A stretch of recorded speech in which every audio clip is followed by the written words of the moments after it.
Nous vous saluons dans le précieux nom de Jésus-Christ de Nazareth. Et c'est un moment solennel pour nous et une priorité de l'heure, de nous retrouver ensemble et de partager ces moments particuliers. Des moments particuliers, pourquoi? Parce que ensemble nous traversons une saison particulière, spéciale de l'existence de notre pays, le Gabon.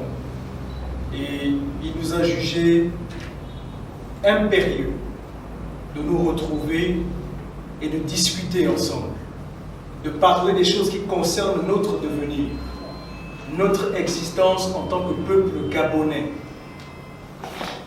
La Bible nous dit que recherchez la paix du pays dans lequel je vous ai envoyé en captivité, car votre bonheur en dépend.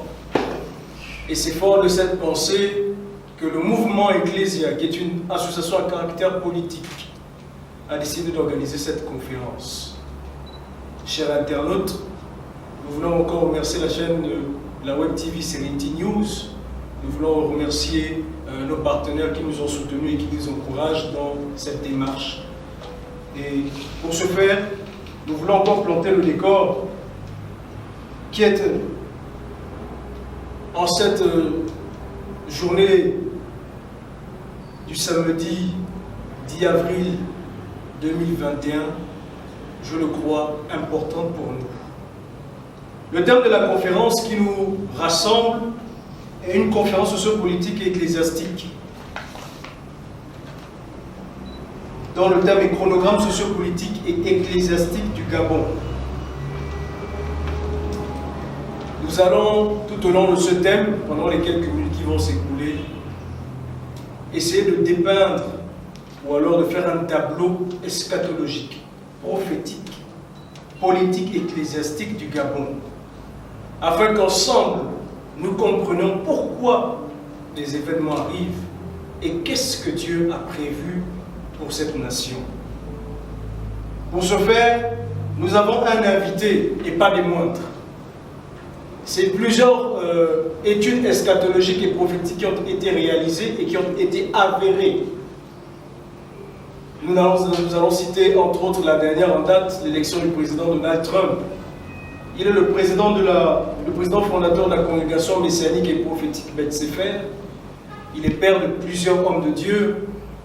Il est mentor, il est coach, il est conseiller de président en la personne du révérend docteur Ricky Mévian. Il est eschatologue, spécialiste des questions d'Israël et des nations. Et c'est un honneur pour nous de le recevoir afin que d'écouter ce que le Gabon, ce que Dieu a prévu pour cette nation, le Gabon. Je suis votre humble serviteur, l'évangéliste et docteur Efula Bekale Lenaïk, président du mouvement Ecclésia, leader d'église, leader d'opinion, entrepreneur et homme d'affaires. Révérend docteur Ricky Mévian, bonjour. Bonjour docteur.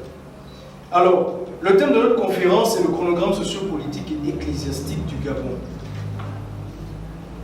Il va sans doute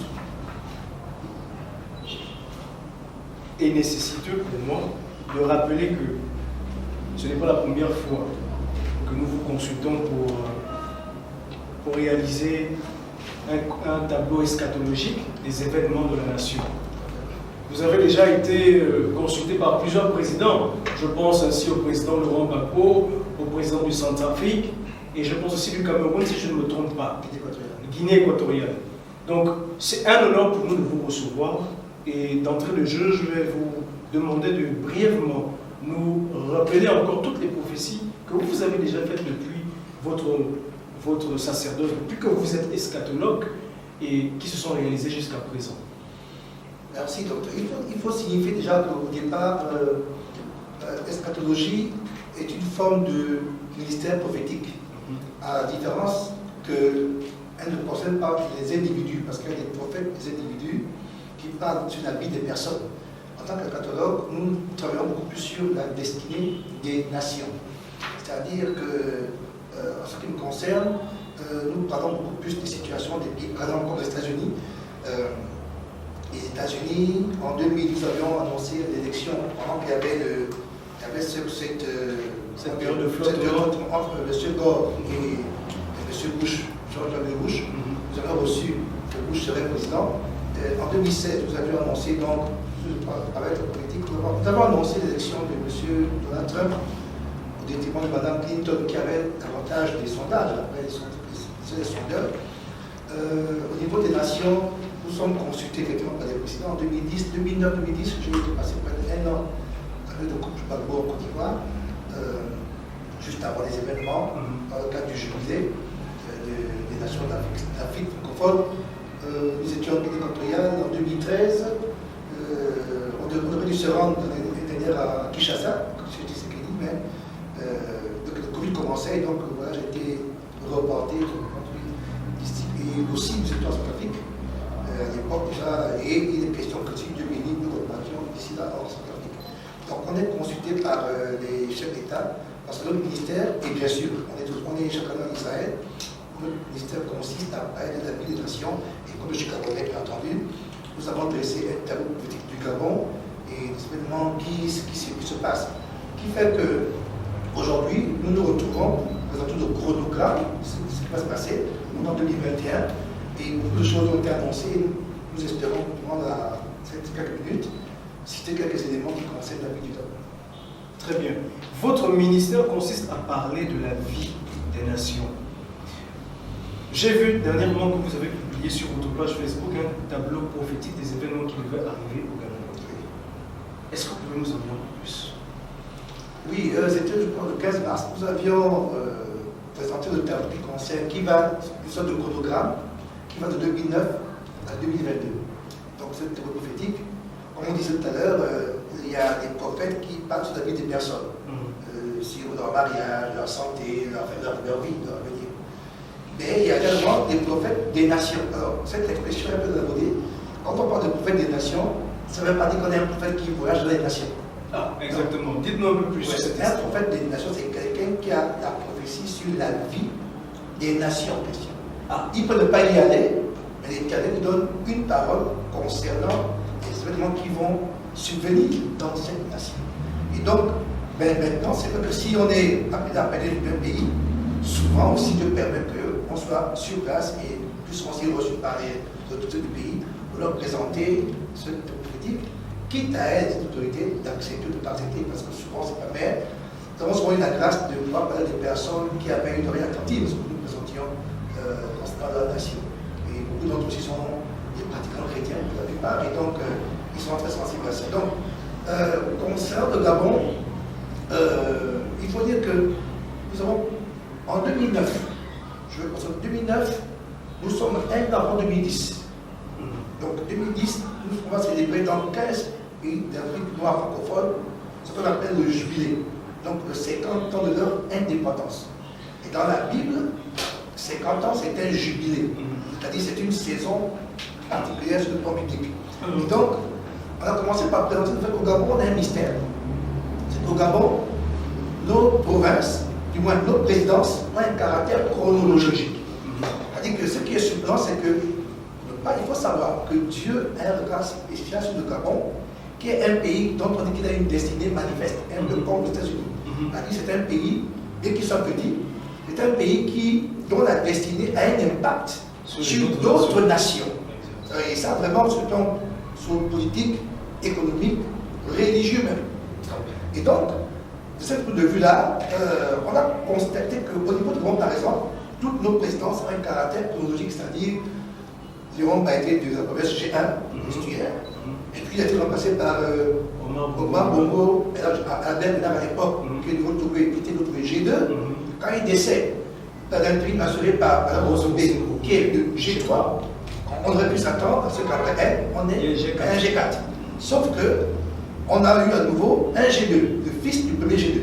Voilà, donc Ali Bongo, qui est le président du pays tout d'abord. Et on a dit que ce n'est pas une anomalie. C'était un programme bien précis parce que dans la Bible, le règne des rois, le règne des rois dure 40 ans. 47, c'est un chiffre assez rond. Maintenant, dès qu'on dépasse 40, 42, on tient 42 ans de président Bongo, quand il est décédé, nous avons dit non, on va donc atteindre la somme de 50. Qui fait que quand le président Ali prend le pouvoir, il fait d'abord 7 ans, puis le mandat officiel de Gabon, ça fait 42 plus 7, 49. 2016, et la présidentielle. Elle a lieu, quand c'est l'histoire, je n'invente rien.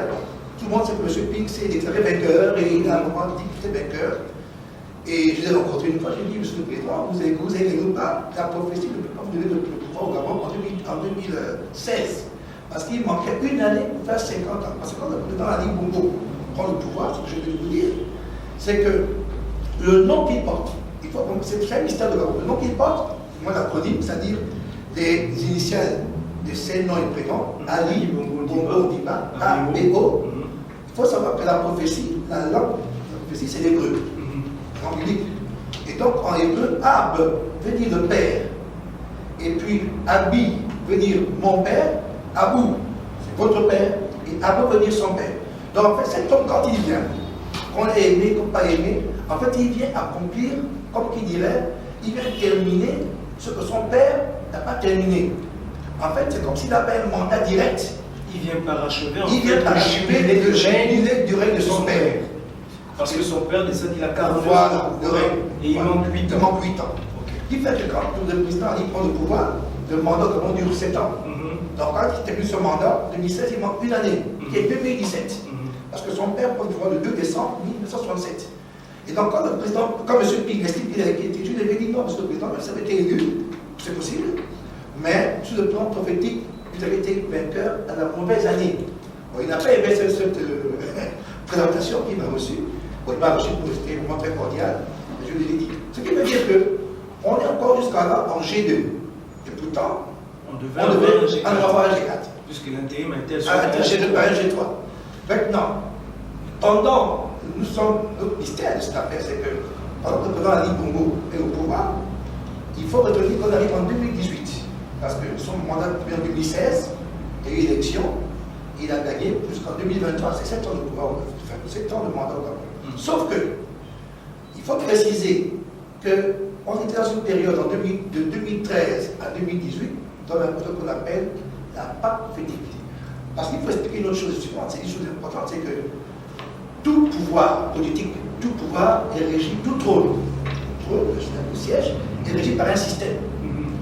Le trône au Gabon, le trône Bongo, partait du 2 décembre 1967 au 2 décembre 2017. Date de création du parti politique. Non, ça c'est d'abord le trône. Là c'est le trône. Oui. Maintenant, le système qui règne le trône, le système du parti qu'il a créé. 12 mars 68 jusqu'au 12 mars 2018. Donc, le 12 mars 2018, normalement, le système du trône prend fin. Il faut établir un autre système.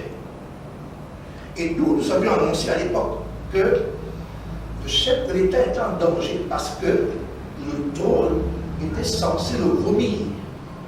C'était ça. Et nous avons dit cela à des collaborateurs du chef d'État, direct. Et on s'est retrouvés quelques temps après en Israël. Et nous étions exactement le dimanche, le 24 septembre 2018. Nous étions à Nazareth. Et une de ses collaboratrices à l'époque, qui était avec nous dans ce voyage, le Saint-Esprit lui dit au chef de l'État de faire attention parce qu'il ne reste pas terminé l'année 2018. Quand elle est rentrée de ville, elle a fait la communication au chef de l'État et elle m'a dit bon, j'ai le président, mais il n'a pas réagi. J'ai dit ok, en tout cas. Et qui fait qu'un mois plus tard, jour pour jour, 24 septembre, on est en Israël. J'annonce à madame son conseiller. Je ne vais pas dire son nom, son membre. Et un mois plus tard, donc jour pour jour, 24 octobre, son conseiller, elle était à Accra, moi c'est Libreville, elle m'appelle, me dit, je peux taper la Messia. Je dis, mais c'est le système du trône qui est en train de vomir le trône. Mais sauf qu'aussi, on avance, il faut aussi dire que la grâce qu'il a pu avoir, parce que vous savez, il serait mort. Il serait mort, mais Dieu le garde en vie, pas parce qu'il est le plus beau, le plus fort. Non, c'est parce qu'il y a un principe biblique en hébreu qui fait que chaque chapitre des psaumes, il y en a 150, chaque chapitre des psaumes correspond aux années du calendrier.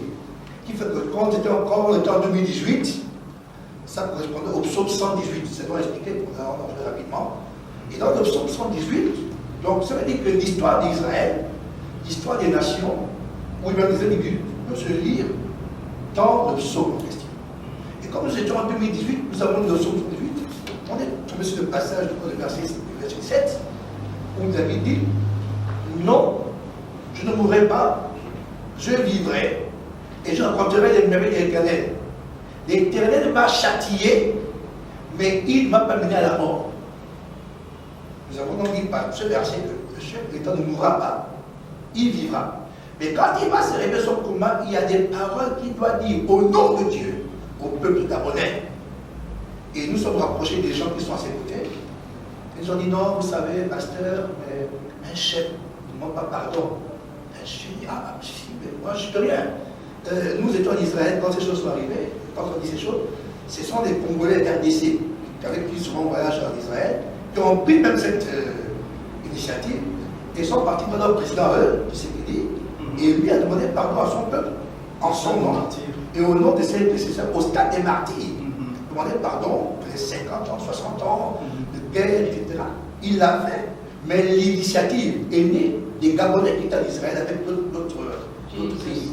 Malheureusement, nous, on nous a dit qu'un chef ne se demande pas pardon, les autres ont pris la chose et ils sont partis demander pardon au stade. Et j'avais même pu être à Chassa l'année dernière, le jour où je voyageais un dimanche, le vendredi, on a fermé les frontières à cause du Covid. Donc il est quand même question qu'au niveau du Gabon, je le réitère ici, devant l'écran, qu'il faut que le chef de l'État comprenne. Et s'il est vivant, ce n'est pas parce qu'il a de l'argent, ce n'est pas parce qu'il est le plus beau, c'est l'Éternel qui a répondu, qui a exaucé les prières des chrétiens gabonais. Parce que Dieu n'est pas un homme politique, Dieu n'est pas un militant du PDG ou du PGP. Dieu est Dieu et il fait comme il veut. Et donc il donne le souffle à cet homme pour un but. Il dit le Gabon est une nation qui a une grande destinée, mais qui est bloquée parce qu'il manque une parole de repentance du président et du peuple. Ce soir, on dit oui, c'est le président. Non, non, non. Dieu n'a pas fait le président. Dieu est en colère contre le peuple gabonais et ses chefs et l'Église. Donc c'est tous ensemble qu'on doit demander pardon à Dieu. Pour nous retrouver, il n'est pas normal, docteur, que le Gabon aujourd'hui, même dans la sous-région, soit supplanté par, sans manquer de respect à l'équatorial, au Tchad, l'équatorial, des pays que nous avons portés à bout de bras. Aujourd'hui, Dieu, c'est comme le mystère d'Israël qui va combattre la ville de Haï dans Juge 7, juste après Jéricho. On a dit oui, non, on a battu Jéricho, donc 3000 personnes suffiront. Ils ont été battus par Haï. Et puis ils ont dit oui, mais comment Seigneur, tu as permis qu'on soit battu? Il dit non, non.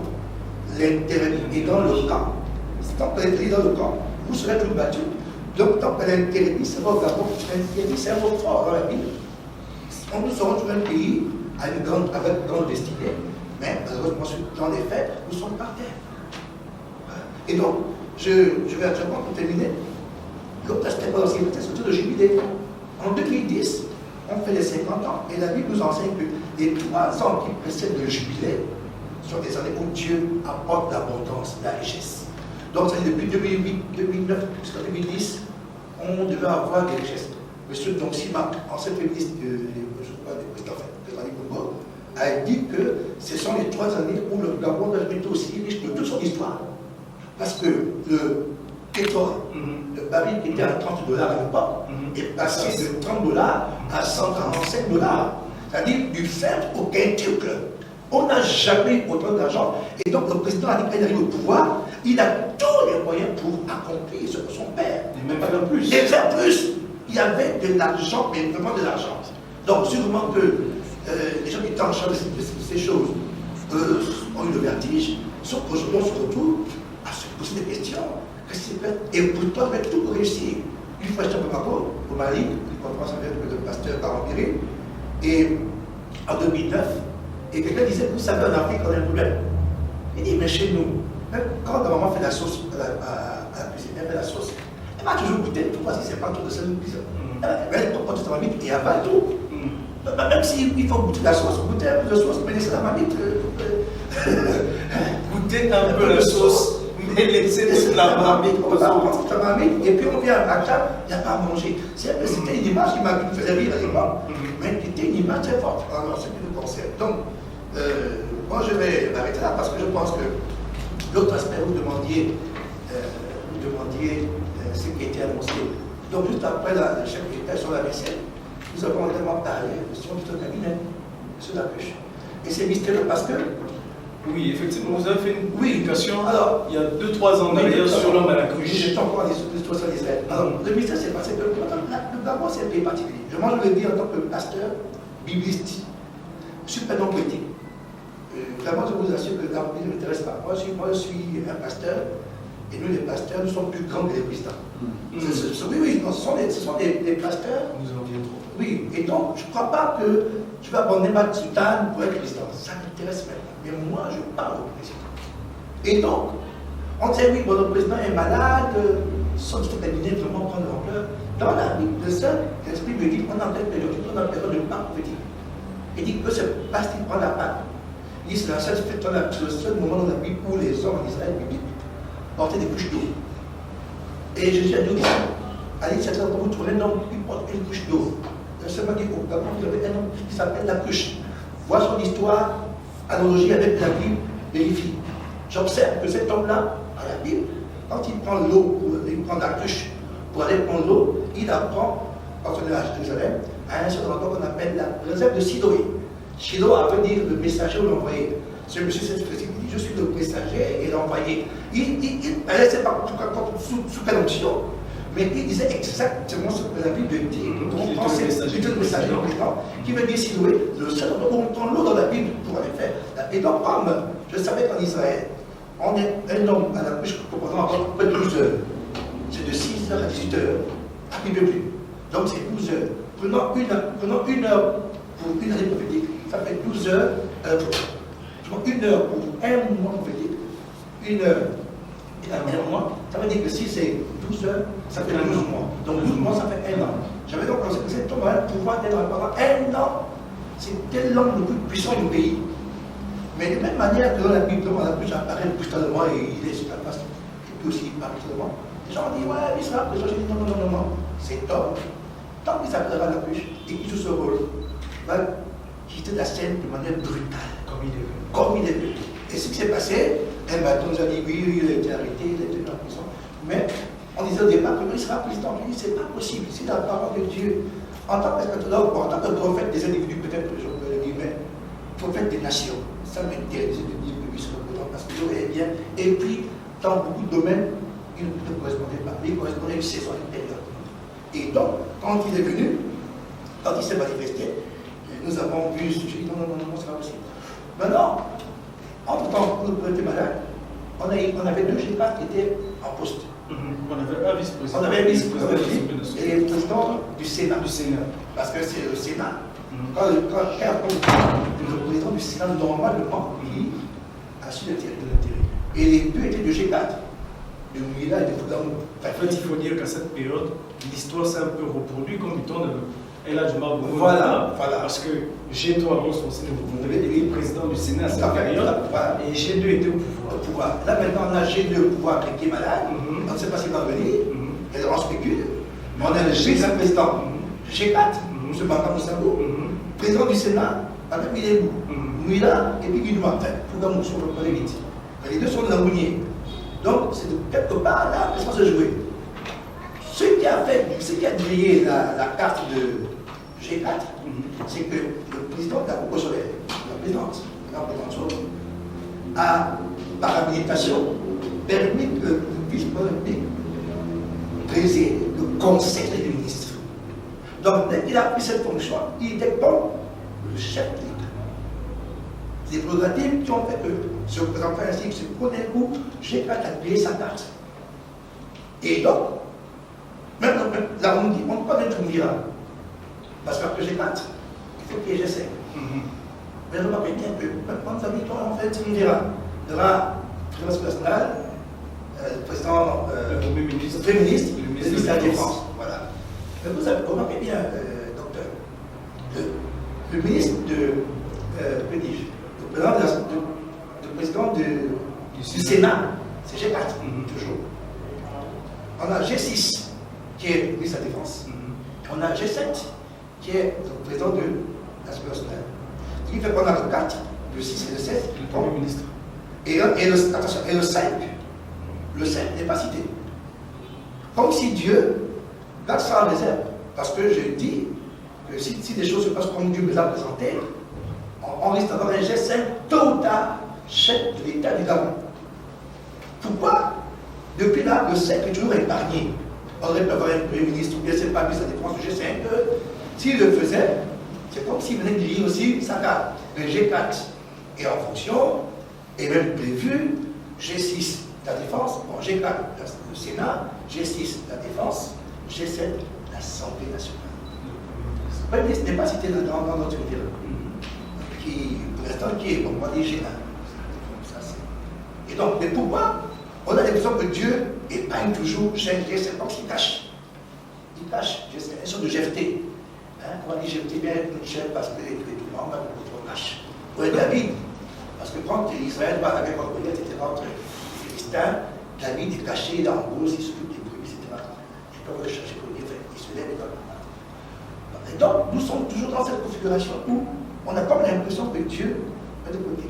L'autre mystère est terminé par là, parce que j'ai beaucoup parlé. Et puis il faut qu'on ait une bonne compréhension, oui. C'est des événements. C'est que on nous a dit l'élection sur 2023. Il est possible que ça se passe avant. Pourquoi est-il possible que ça se passe avant? Alors, parce que nous voyons actuellement que les gouvernants et les autorités sont en train de mettre tout en place pour préparer 2023. Pourquoi vous, en tant qu'eschatologue, vous nous dites, avec une certaine assurance que je lis, que l'élection peut se passer avant 2023? Il faut revenir donc au mystère du chandelier. Parce que Dieu, dans la Bible, quand il parle, quand on parle de la vie des nations, ce sont des principes qu'on explique. Quand on est prophète des nations et qu'on parle de la vie des nations, on utilise toujours. Pas qu'on est prophète des nations, mais qu'on est au Gabon, on n'est pas encore allé dans une nation à gauche et à droite, et qu'on n'a pas encore parlé d'une autre nation. Il faut préciser cela. On travaille avec le mystère du chandelier. Dieu utilise le chandelier à 7 branches. Et le chandelier à 7 branches. Et c'est simplement expliqué, je vais simplement expliquer aux uns et aux autres que, en tant que nation, le Gabon, on était indépendant en 1960. Donc, au Gabon, de 60, on a 7 éléments majeurs. On commence en 67, 114, de 67 jusqu'à, on va dire. De 1960 à 1967, oui. De 67 à 74. Oui, et puis 80, 88, 95, 2009. Donc des saisons de 7 ans. 7 ans, voilà. Comme le chandelier à 7 ans. Voilà, jusqu'à 2016. Jusqu'à 2016. Maintenant, on reprend le chandelier au départ, ce qui nous amène en 2016. 2016 plus 7, nous sommes en 2023. 2023. Donc, quand nous sommes en 2016, pour l'instant, nous sommes dans la séquence depuis 2016. La prochaine séquence c'est en 2023. Qui veut dire que notre chandelier s'achève en 2022. 2022. 23 nous amène dans une autre branche du chandelier. Et donc de 2016 à 2022, la séquence dans laquelle nous trouvons, nous sommes dans quelle séquence exactement? Nous sommes dans la séquence qu'on appelle la fête de Pâques, la fête de la mort du premier. La fête de Pâques n'est pas une fête de joie. Parce que dans le christianisme, la fête de Pâques, c'est la fête de la résurrection de Jésus. D'accord. Oui, c'est vrai, mais il est vraiment à la croix d'abord. Parce que la fête de Pâques, c'est la mise à mort du premier-né. Il faut quand même rappeler une chose, c'est qu'au Gabon, en tant que nation, en 1967, nous étions dans la première branche du chandelier, parce que chaque branche correspond à une fête. Il y en a 7. La fête de Pâques, la fête de Pessa, pain sans levain, prémices, Pentecôte, la fête des prémices, la fête de. Nous avons Tabernacle, nous avons Yom Kippour. Non, la fête de. Les trompettes. Les trompettes et Yom Kippour. Donc, on a célébré la première fête, donc 67. En 67, il s'est trouvé que nous devions parler du premier-né, Léon Mba.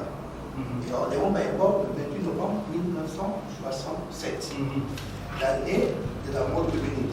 Après, nous avons 74. Bon, c'est un peu fastidieux comme ça.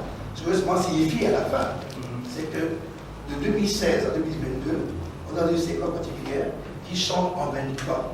Donc, faire une élection au Gabon en 2000, or, on ne peut pas le faire maintenant, il faut que nous en 2022. Donc quand on dit que l'élection aura pas en 2023, c'est parce que 2023, ça signifie qu'on a changé de paradigme.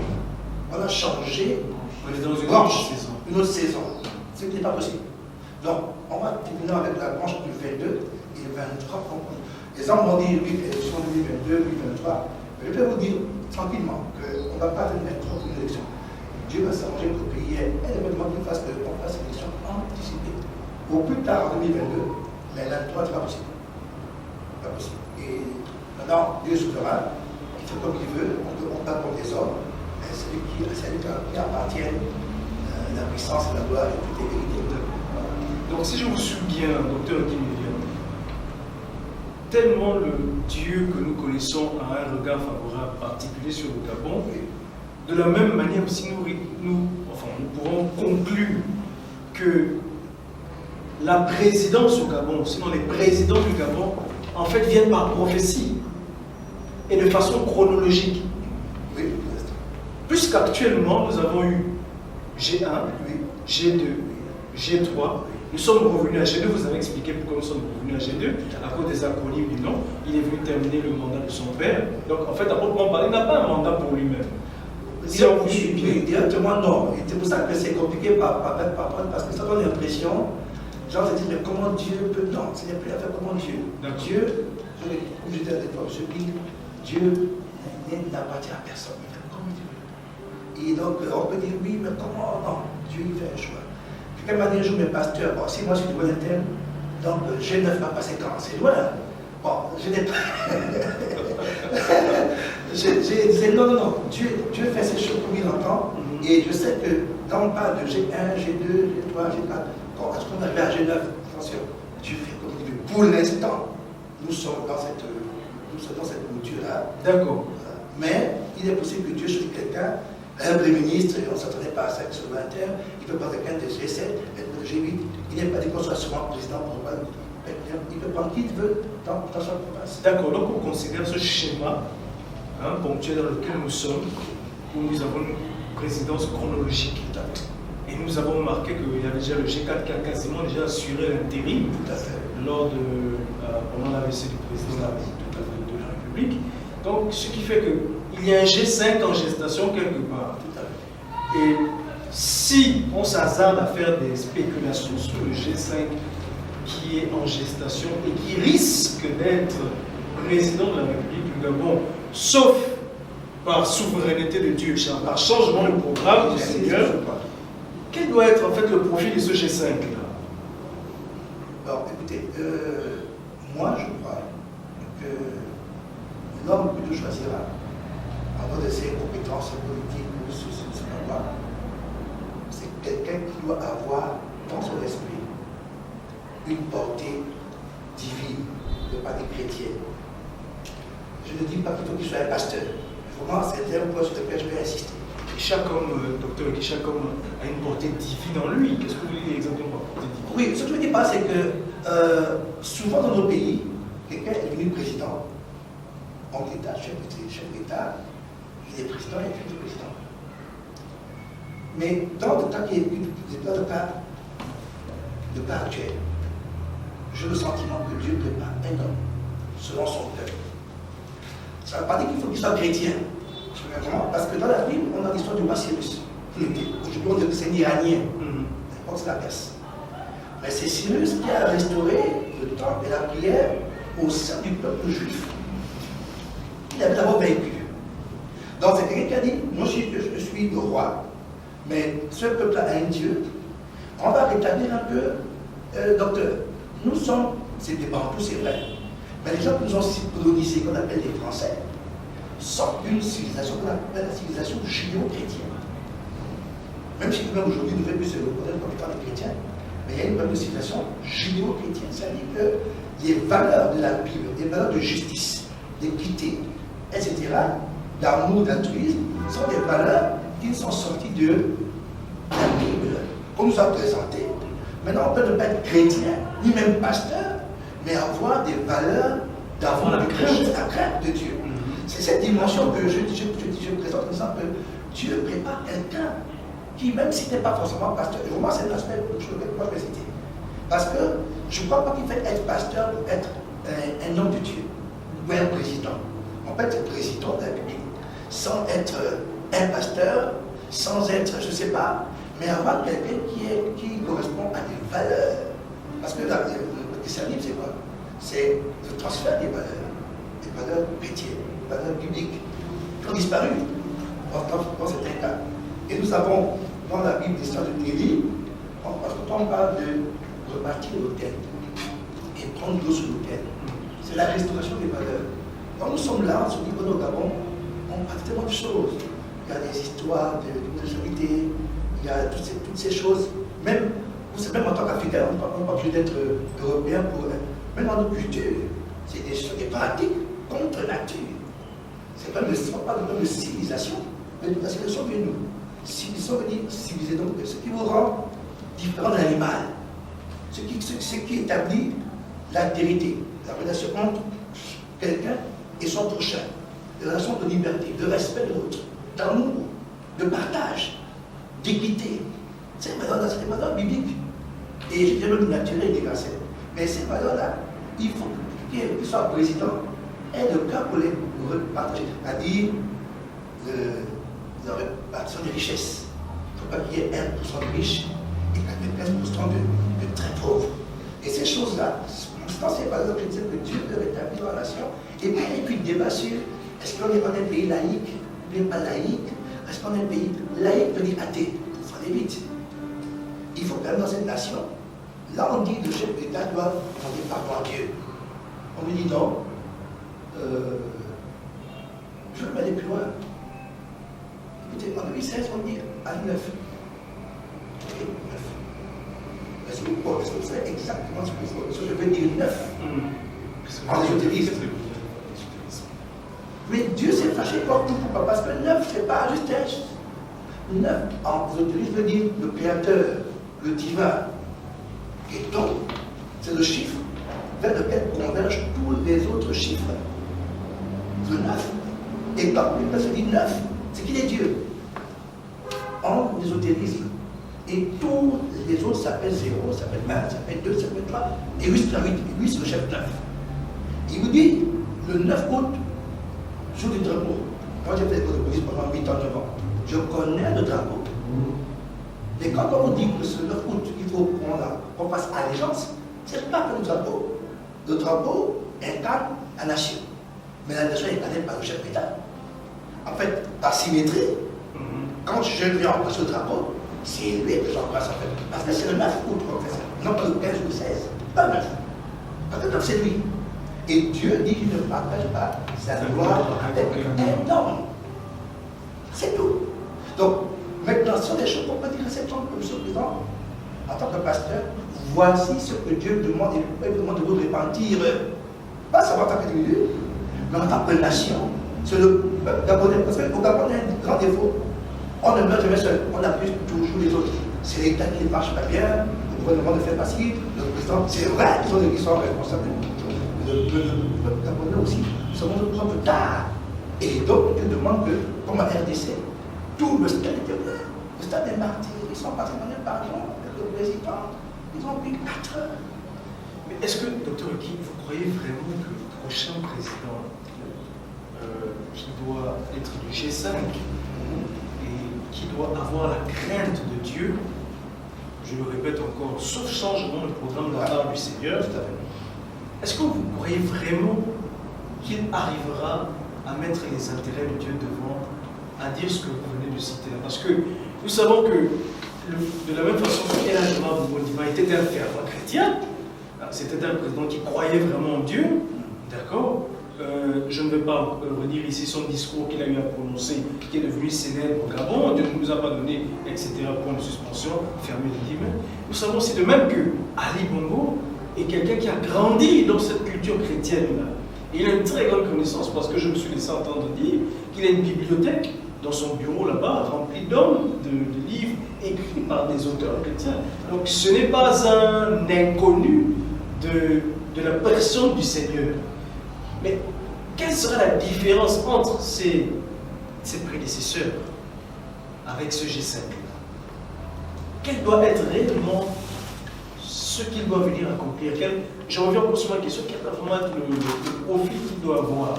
Je mets un peu à la place du Gabonais lambda qui nous suit, qui nous écoute et qui veut vraiment avoir des éclaircissements sur la question, parce que certainement ils sont fatigués de voir que nous avons beaucoup de chrétiens, nous avons beaucoup de présidents qui, nous n'avons pas beaucoup, nous avons à peine 3, mais les choses n'évoluent pas. Qu'est-ce qui peut les pousser à aller en 2022, sinon en 2023, voter? D'accord. Alors, je vais dire choses. Moi, je vais dire ceci. Tu as tout ici, en tant que tableau, nous en présentons les deux sur la. On rencontre la valeur. Après G3, on va avoir G4, puis avec G2. Et souvent, tu as mis G2 pour terminer. On s'est fait G4.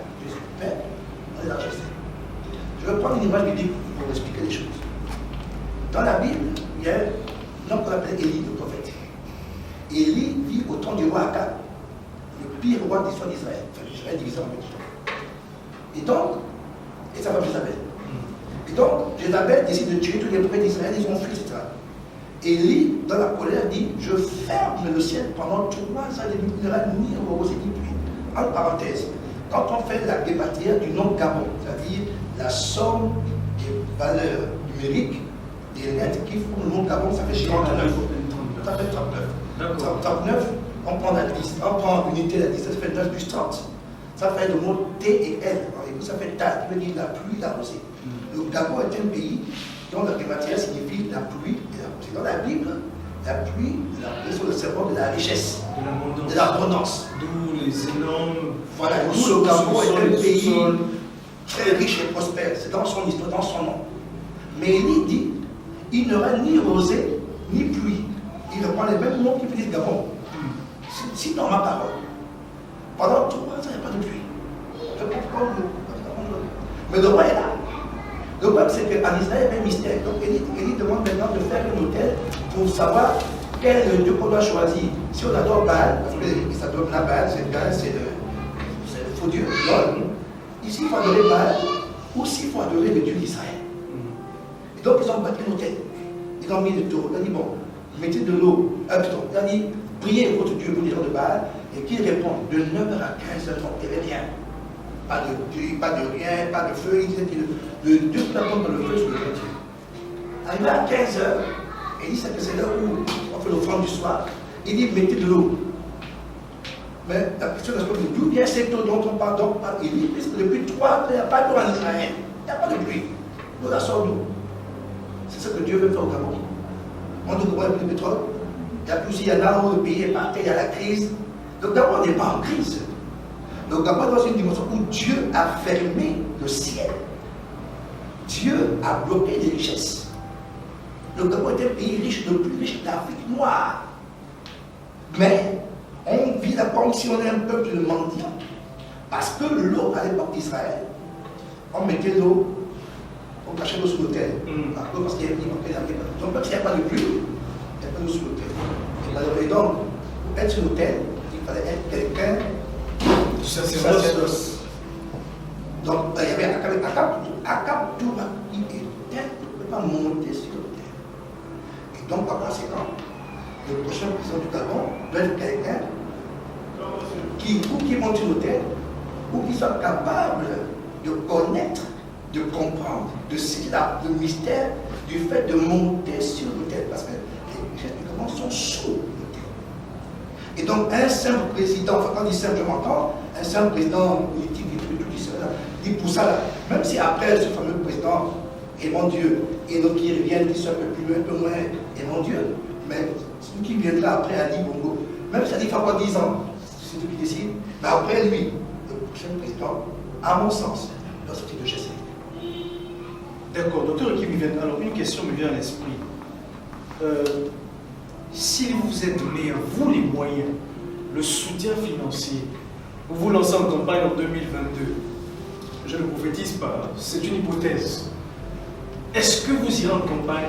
Est-ce que le poste de président de la République du Gabon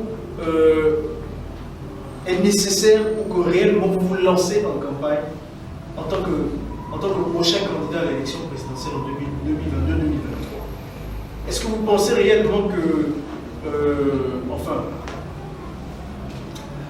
Docteur, je vous dis une chose réelle. J'estime en tant que pasteur, et je suis pasteur, moi je suis chrétien depuis le mois d'octobre 1986. J'ai fait ma vie à Jésus.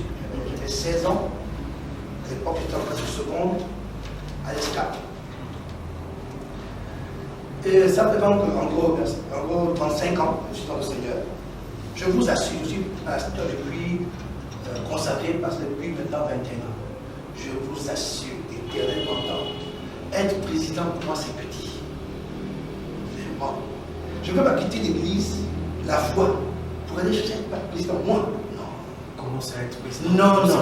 Je dis, donc, est-ce que vous êtes en train de minimiser la fonction de président? Non, le président, c'est la fonction suprême dans une nation. Mais, du point de vue biblique, ce sont les prophètes qui établissent les rois. Je ne peux pas quitter. Moi, je suis prophète de nation. Moi, je parle aux gens qui veulent être président. Tu veux être président, je prie pour toi, tu le seras. Tu veux être président, je te dresse le tableau prophétique. C'est quoi ça passé? Et si tu es président, tu vas dire, je suis président parce que tel a pris, ou bien même avait dit telle chose. Ou bien j'ai été président parce que tel avait dit que je ne peux pas l'être. Non. Ce qui fait, si j'ai sûrement des frères qui doivent pousser être président, je respecte leur position. Mais moi, je trouve que je ne peux pas quitter. Je suis fier d'être pasteur. Même sur Gabon, souvent nous compte les Saint-Pierre. Je vous dis, on dit des pasteurs, il faut que les gens apprennent à connaître. Cet homme-là, il est pasteur. Il s'appelle comment? Il sort d'où? Qui est son père? Qui est sa mère? C'est pas son parcours. Il va commencer à comprendre que on n'est pas pasteur parce que, comme nous avons dit, on cherche de l'argent, on veut attaquer les mains. Donc, docteur, vous êtes en train de nous dire que vous préférez plus la renommée d'un Samuel dans la Bible que le prestige d'un David? Oui, non, c'est vraiment, je suis le président de ma team même un peu. Et je dis que tout président qu'on peut être devant le nom de Dieu, le président est petit. Parce que moi je représente Dieu. Sauf si un homme me dit qu'il dépasse Dieu. Moi je suis le représentant de Dieu. Moi je me suis laissé entendre dire que dans le milieu ecclésiastique actuellement, il y a certains pasteurs qui se préparent pour les prochaines échéances. Qu'est-ce que vous dites pour vos collègues pasteurs qui se préparent pour les élections? C'est une question de point de vue. Je respecte sûrement, mais que si vous me posez la question, si vous me posez mon avis par rapport à eux, ils ne pas se présenter. Alors si c'est présent, je respecterai leur position, mais moi, en tant qu'eschatologue, en tant que pasteur, révérend docteur, non, président, c'est petit. Parce que moi, tout président qui s'appelle Donald Trump, qui s'appelle Ali Bongo, qui s'appelle Tshisekedi, devant moi, pasteur, un président, c'est petit. Parce que moi, je représente Dieu. Je ne suis pas, en tant qu'individu, mais un individu, le président, c'est mon chef, oui. Mais en tant que pasteur, non, c'est mon fils. Mais le président aussi incarne en quelque sorte l'autorité divine. Oui, garant du bien-être de la nation. Ce pouvoir divin, il reçoit de qui? C'est une onction. C'est l'onction du pasteur qui met celui de l'onction pour représenter Dieu. Il n'est pas représentant de Dieu directement, il n'a pas ce pouvoir. On lui, il s'appelle dans le terre, son mari est mort hier. Le prince Philippe. Pourquoi elle peut pas 5 ans, elle ne peut pas plus parce que c'est l'archevêque de Canterbury qui a l'onction de lui sur sa tête. Elle est le chef de l'église anglicane, pas parce qu'elle-même les reine, c'est parce qu'il y a un prêtre, un archevêque, qui a mis l'huile sur sa tête. Mais attention. Et cet archevêque-là représente Dieu. Donc, quand elle, la reine, voit l'archevêque, elle sait que mon onction, mais le reçu de cet homme-là, ça ne veut pas dire qu'il n'est pas en tant qu'individu, sa reine, c'est sa majesté. Mais en tant que représentant de Dieu, la reine, c'est sa fille. Mais attention, docteur, vous êtes en train de dire en fait que si un homme veut être président de la République, il faut qu'il vienne auprès de l'homme de Dieu pour recevoir une onction. À cette allure, votre téléphone va sonner et les gens vont venir en masse vers vous pour recevoir une onction ou aller vers n'importe quel homme de Dieu. Ils ne sont pas obligés de venir par l'homme de Dieu, ils croient en Dieu, ils vont te dire oui, cette histoire. Mais si quelqu'un peut estimer que je vais postuler, je vais compter pour moi, tu sais que Dieu, aujourd'hui, vous devez regarder ça. Monsieur Fayoulou, on est ensemble en Israël en 2014.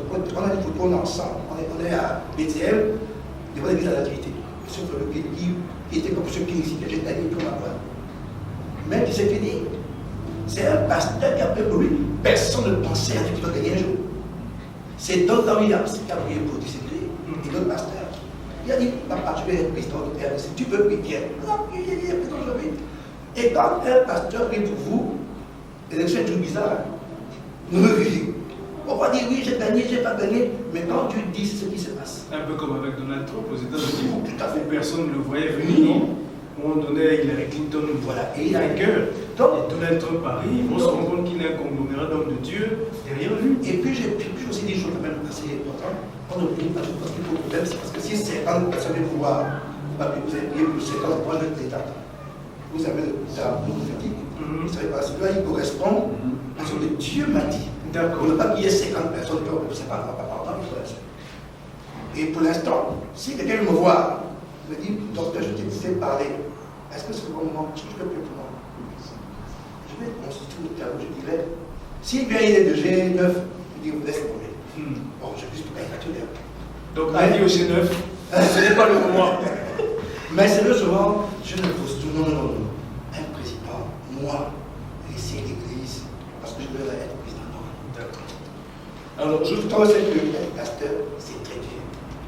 C'est pas comme on pense que les gens disent, non, c'est dur d'être pasteur. Tout le monde a. Mais pour rien du monde, je changerai mon histoire.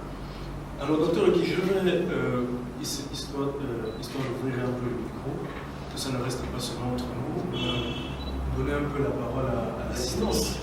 Au vu de ce qui a été dit, s'il y a des gens qui veulent poser une question, nous allons prendre rapidement 2-3 questions dans l'assistance. S'il y a des gens qui ont des questions rapidement, vous pouvez vous lever et poser au docteur Ricky. Parce qu'il est venu aujourd'hui pour ça. Bonjour, révérend. Bonjour. Roland Sylvané Andem de Radio Gabon. Je vous ai suivi avec brio, mais je me dis, où passent ces gens? Pourquoi aujourd'hui, pourquoi pas hier et avant-hier? Nous avons besoin de vous depuis longtemps, qu'à cela ne tienne, l'occasion faisant le larron. Est-ce qu'il fallait attendre la période de la pandémie de la Covid-19 pour venir édifier l'assistance, même si elle est des moindres aujourd'hui? Quand même, on va vous écouter pour développer tous ces mots qui minent la destinée de la nation gabonaise. En tant qu'eschatologue, pour la maman de Mabanda, revenir brièvement sur les objectifs visés au cours de cette conférence à travers ce thème. Merci madame. Bon, moi je n'ai pas vu, je fais tout maman, je m'excuse, c'est pas pour vous offenser. Hein. Non. C'est pas, c'est un signe de respect. Alors, on vient d'où? On m'a posé une question en 2017, au Connaît colloque. Nous sommes là depuis toujours. C'est peut-être que bon, je ne sais pas, je ne vais pas dire ça méchamment. Mon ministère n'est pas un ministère brisé. Ministère au sens, dans l'église actuelle, il y a des pasteurs, des docteurs, des apôtres, des prophètes. Alors, notre ministère de docteur n'est pas le plus brisé je dirais, du panel ecclésiastique. Parce qu'on parle des nations. Et nous sommes depuis au moins, on dit 20 ans. Maintenant, pourquoi cette conférence? C'est quand même, la question est moins importante parce qu'on a l'impression que c'est plus, et c'est peut-être un mal gabonais, en général, on aime plus l'expertise de l'extérieur. Et donc, nous, c'est quand on est dehors que les gens savent, ah bon, il y a un gabonais. Mais ici au Gabon, votre question ne la pose plus toujours. Vous êtes où, vous sortez d'où? On est là depuis toujours, maman. Sauf que, aujourd'hui, c'est l'homme de Dieu qui m'a invité, il dit, il faut expliquer ces choses à la nation, nous sommes là. Mais effectivement, cette conférence, c'est parce qu'il y a quelque temps, nous avons dressé ce qu'on appelle le tableau prophétique des événements du Gabon depuis 2009. Bon, c'est un peu fastidieux. Là, moi, j'ai supposé parce que d'abord, comme vous disiez tout à l'heure, il y a des choses qui sont rébarbatives et tout ça. Donc, on dit des choses de manière simple. Bon, le Gabon est là, l'élection approche, on est un pays béni, mais Dieu est fâché contre nous.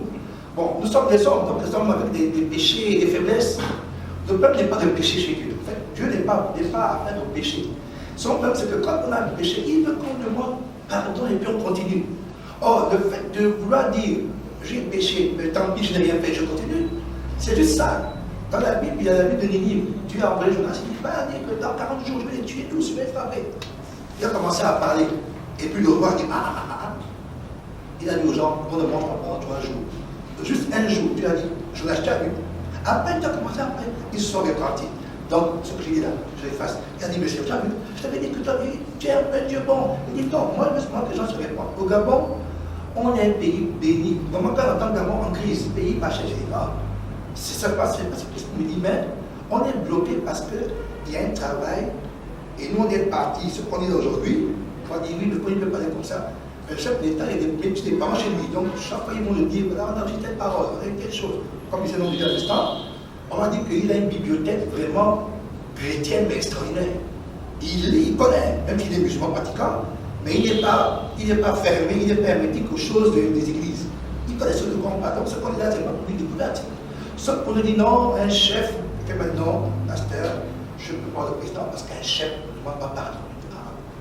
Mais nous, on attend qu'il se demande pardon. S'il dit ça parce qu'il s'appelle Igomo, c'est parce que Dieu a écrit sur lui et puis on a prié. S'il demande pardon à Dieu, ça va grandir. Madame Merkel récemment a demandé pardon pour le vaccin qui était mal fait. Elle n'est pas morte, je la connais. Le chancelier d'Angleterre, il demande pardon. C'était avec son peuple, mais voilà, donc c'est pour dire que pourquoi maintenant l'homme de Dieu a voulu qu'on explique et on veut prendre l'engagement de continuer à parler pour que Dieu préserve le Gabon. Le Gabon est un pays béni et il ne peut pas continuer à vivre là. Parce que la politique a dit, les hommes, je ne pense pas que tous sont mauvais. Les gens essayent de relever les passés féministes. On m'a dit, non, la femme, une de ses collègues, il a dit, la fille là, vraiment, il disait la fille là, la fille là vraiment, ah non, elle est machin, elle a quand même. On a l'impression qu'elle aussi est tous les mêmes tables, ça dit qu'elle veut avancer, mais donc, de fois, quand on n'arrive pas à faire, connais un peu chez Dieu, peut-être que ça peut. Et puis tout d'un coup, pas doucement là. C'est un peu ça. Oui, oui. Oui, je suis Yannick Sajou, journaliste à Reflet Gabon. Bon, selon vos propos, vous misez pour un président issu de la province G5 pour les prochaines élections. Mais lorsque l'on lit un peu l'actualité politique, on constate que le président de la République a dit au monde est en train de se préparer pour la future élection présidentielle. Ce qui est sûr, c'est qu'il ira. Quelles sont les chances que vous lui donnez? Est-ce que selon votre calendrier, il n'a aucune chance ou bien vraiment Dieu peut faire en sorte qu'il soit réélu pour 7 ans encore? Pour moi, le fait déjà qu'il soit vivant, c'est que Dieu lui a donné quelque chose. Parce qu'en fait, il serait mort. Demande-moi, il serait mort avec son AVC. Parce que, j'ai expliqué tout à l'heure que sur le plan politique, l'année 2018 était l'année de la fin de son règne. À cause de la fin du temps, des 50 ans du système qui vient de trône. Donc, dès qu'on a vu Dieu le 12 mars 2018, qui n'est pas son parti à lui, ce n'est pas de son père, le PDG, ce n'est pas son parti à lui. Donc, il disait à ses collaborateurs que dit au chef de l'État qu'il est en danger de mort. Ce n'était pas un coup d'État, c'était qu'il était en rage et puis il tombe. Fait l'AVC. L'AVC, c'est Dieu. Enfin, je dis Dieu. C'est ton corps, c'est toi et puis ton Dieu. Ah, Daniel est mort. Donc, il est là, même s'il vit. Donc, le fait qu'il soit vivant, Dieu peut dire qu'il donne encore quelque chose. Mais en vérité, si le tableau est respecté, parce que le mystère de Dieu, c'est que Dieu peut dire une chose aujourd'hui et depuis il peut donner change. Il dit à Jonas, comme tu as dit à maman, il dit à Jonas, va dire à ce pays Ninive que dans 40 jours je les tue. Et qu'il commence à parler, Dieu change, il dit, bon, écoute, c'est bon, comme ils sont répandus là, je retire le mal. Donc on va dire, oui, mais le pasteur avait dit que, en 2000, oui, nous disons le tableau, mais Dieu est capable de changer. Ça dépend de comment les gens vont recevoir l'information et la mettre en pratique. Parce que si les gens disent oui, Seigneur, c'est vrai, on se demande pardon. Ali Bongo, en fait, moi j'ai dit, s'il a le temps de se lever et de demander pardon à Dieu, même si les hommes on est fâchés, ils disent non, papa, ça fait 10 ans, ça ne va, on ne va rien, Dieu lui n'est pas comme moi. Dieu chez lui, Dieu 10 ans, c'est un jour. Il dit bon, ok, je te accorde encore du temps pour travailler. Et il peut se dire, même s'il veut être candidat, un matin, il dit dans son cœur que un dégoût, il dit non, les gars, moi je veux Dieu, faites. Donc il peut dire, je vais être candidat, et tout ça va aller dans ce sens. Et puis un matin, pour le moment, en tant que catholique, pour le moment, 2023 n'est pas l'année de l'élection. Et les circonstances vont être créées par Dieu pour que la G5 se présente. Pour l'instant, on ne sait pas où ça va venir, mais c'est ça le tableau. Il y a des moments comme ça, on ne sait pas comment se passe les plus on est là, qui ne voudra pas Donald Trump, personne ne le calculait, comme disent les enfants. Et puis, il m'a dit l'appareil. Donc, même pour le mot au Gabon, le président a dit là, pour l'instant, il est candidat, il se prépare pour être candidat. Mais je vous assure, si ce que le chef d'esprit nous montre, le tableau est clair, il n'est pas possible qu'il soit là en 2023. Je dis en tant qu'eschatologue, maintenant, Dieu est souverain. Il peut le garder là jusqu'en 2023. Je ne parle pas de mort, je ne parle pas de. Il peut dire, bon, je me retire, je suis fatigué, je peux plus. Ou bien il a autre chose. Et puis Dieu crée, il dit, bon, écoute. Mais je vous assure que les temps, les années qui arrivent là, vont expliquer beaucoup de choses. Ça, là, c'est ce que je peux vous dire. Une dernière question. C'est à vous maintenant. Et qu'est-ce que vous visez en invitant l'eschatologue révérend Ricky Meviac en ce jour? L'objectif du mouvement ecclésial de cette conférence était d'éclairer l'opinion politique sur la direction que le parti doit prendre, enfin que l'association à caractère politique veut prendre. Nous prenons des valeurs chrétiennes, des valeurs de justice, d'équité, de droiture, d'amour, de partage et de prospérité. Nous prenons des valeurs bâties sur les saintes écritures et nous voulons que cela soit le cas au sein des instances décisionnelles de la nation. C'est le désir et c'est le rêve du mouvement ecclésial. Et en ce samedi 10 avril 2021, en invitant le révérend Dr Ricky Meviac, qui est un eschatologue chevronné, pour l'accomplissement et les études eschatologiques qui ont déjà été réalisées par lui, nous voulons ici montrer à tout le peuple gabonais, mais surtout aux dirigeants, que voici la direction que nous devons emprunter. Mais qu'aussi avec le mouvement ecclésial, c'est possible. Que nous suivions la prophétie que Dieu a donnée pour le Gabon, qui est un pays qui doit militer au sein des autres nations comme étant une nation leader. Comme disait le docteur Ricky Meviac, le Gabon est un pays qui a une destinée manifeste. Mais pour que cela se manifeste, pour que cela se réalise, pour que nous puissions voir ce Gabon prospère, où 1,8 million d'habitants, tout le monde vit tout le monde mange à sa faim, tout le monde se loge convenablement, tout le monde a accès à la santé convenablement. En gros, en fait, tout le monde jouit des 7 paix dont Jésus a parlé dans la Bible.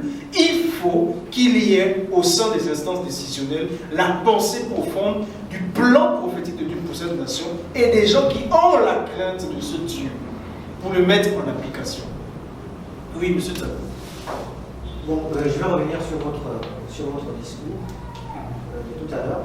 Vous vous prenez pour un consigne national qui est un dialogue qui va réunir plusieurs parties pour discuter les problèmes de la nation.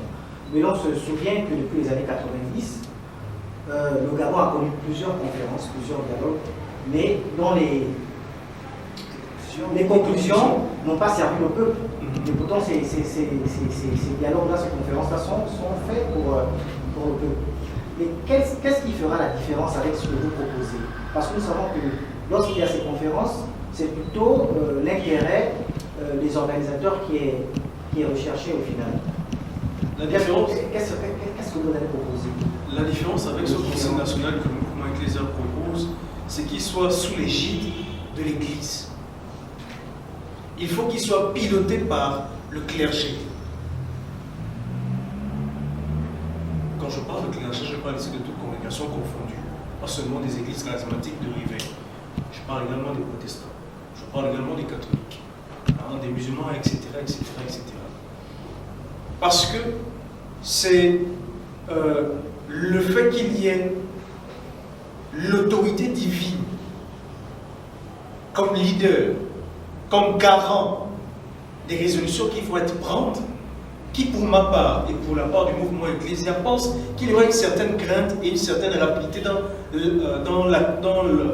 l'accomplissement des résolutions qui vont être prises.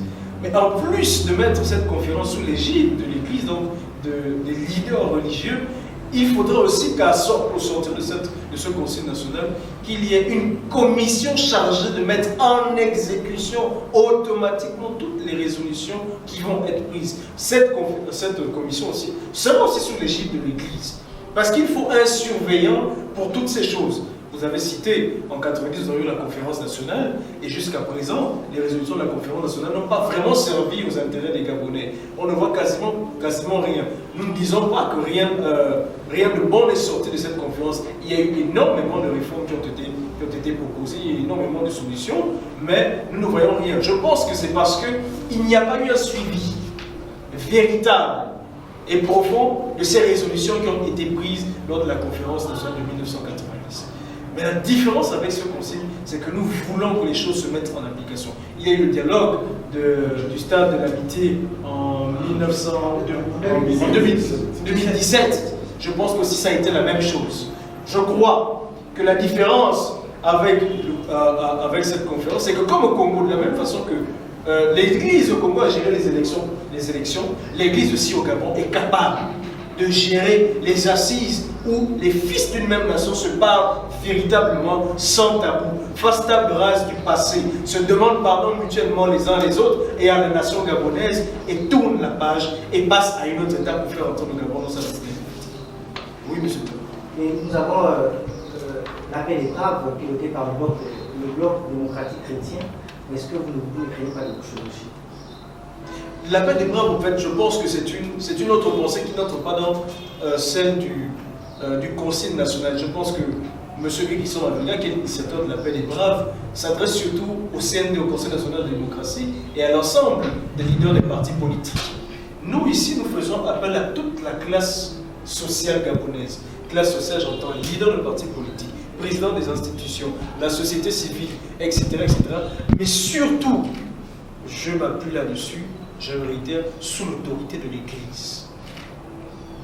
C'est pourquoi dans mon discours, j'ai fait mention en disant, en m'adressant aux leaders religieux, que c'est leur responsabilité d'être garant des valeurs divines dans une nation.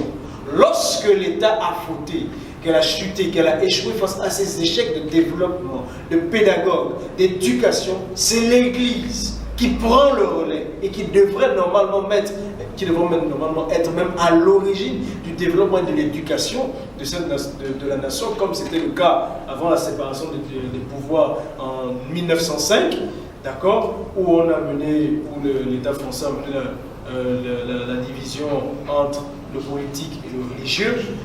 Avant cette période, c'était l'Église qui était chargée d'éduquer la nation. Et je pense que cela a fait école jusqu'à présent et nous devons revenir à ce qui a marché, à la formule qui a fonctionné.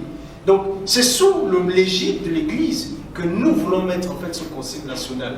Et pour répondre clairement à votre question, nous ne pouvons pas nous chevaucher parce que si nous devons discuter, c'est le moyen et c'est l'occasion d'entretenir un dialogue et de voir quels sont les objectifs de nos deux propositions et voir dans quelle synergie nous pouvons converger.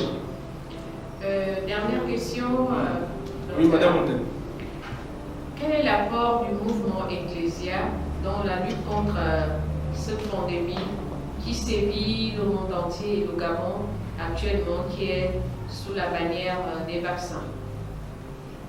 Alors, l'apport du mouvement Ecclésia à ce niveau, malheureusement ce n'est pas le sujet du jour, parce que nous avons beaucoup à dire. Nous œuvrons, comme tout le monde, dans la sensibilisation. Dans la sensibilisation sur les mesures barrières, les distanciations sociales, le port du masque. Là, nous n'apportons pas parce que, nous n'avons pas eu le temps de nous préparer, malheureusement, mais nous invitons la population à respecter attentivement les mesures barrières.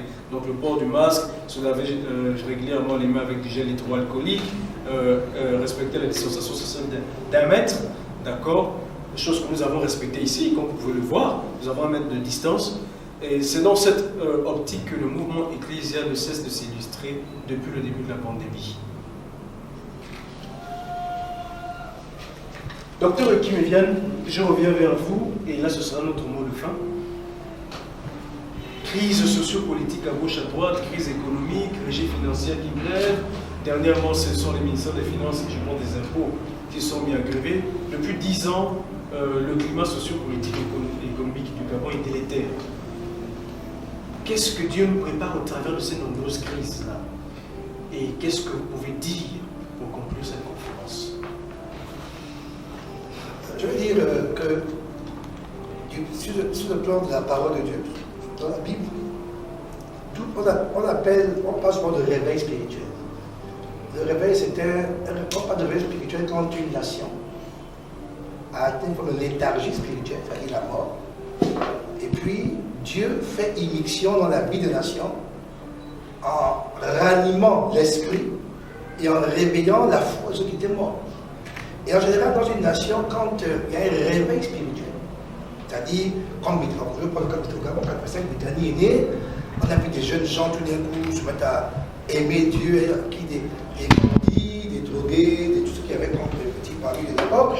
Les gens donnent leur vie à Jésus, et puis il y a un mouvement, et puis c'est business, et puis, dans tout pays, dans l'histoire des réveils, chaque fois qu'un pays a connu le réveil, ça a eu un impact sur sa vie économique.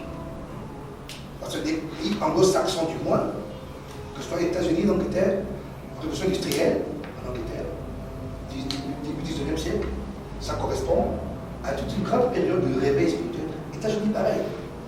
Et donc, les États-Unis, 1904-1905, commencent leur hégémonie, juste après la guerre entre la Russie et le Japon. Les États-Unis commencent à être dans leur hégémonie, et ça correspond à deux Afriques. En Californie. Donc, pour le cas du Gabon, on ne peut pas aller plus bas que ça. Et je pense que, comme tout à l'heure, maintenant, pour la question de l'instant, je disais que les politiques seulement ont fait ce qu'ils pouvaient faire. Parce que là, on va changer de Premier ministre, on va changer de gouvernement, on passe du pareil au même. Je crois qu'il est temps de dire Seigneur, même pas les politiques, parce que les politiques, il ne faut pas dire qu'ils vont demander à Dieu de l'aider à. Donc, ils vont pas. C'est pas notre même, nous qui sommes des pasteurs, nous sentons que Dieu prépare un réveil spirituel. Et les réveils commencent toujours dans les sépulcres. Quand il y a la mort, la léthargie, associée au Covid-19, la mort là, c'est pas une allégorie, c'est véritablement, c'est physique. Donc, nous pensons que le fruit est mûr pour que de ces vestiges-là, Dieu prépare, nous suscite un réveil spirituel qui va impacter un réveil de l'économie. Parce que aussi, ce qu'il faut dire, je vais terminer, puis je voulais penser. Vous savez, souvent, le problème du Gabon, c'est pas qu'il n'y ait pas d'argent. Le problème du Gabon, c'est le partage des richesses. Il y a un défaut que le Gabonais on peut faire, c'est l'égoïsme. Alors, nous sommes un peuple qui est devenu un peu particulier. Je pense que les gens, dès qu'ils accèdent à des fonctions particulières, ils n'ont qu'une ambition, s'enrichir,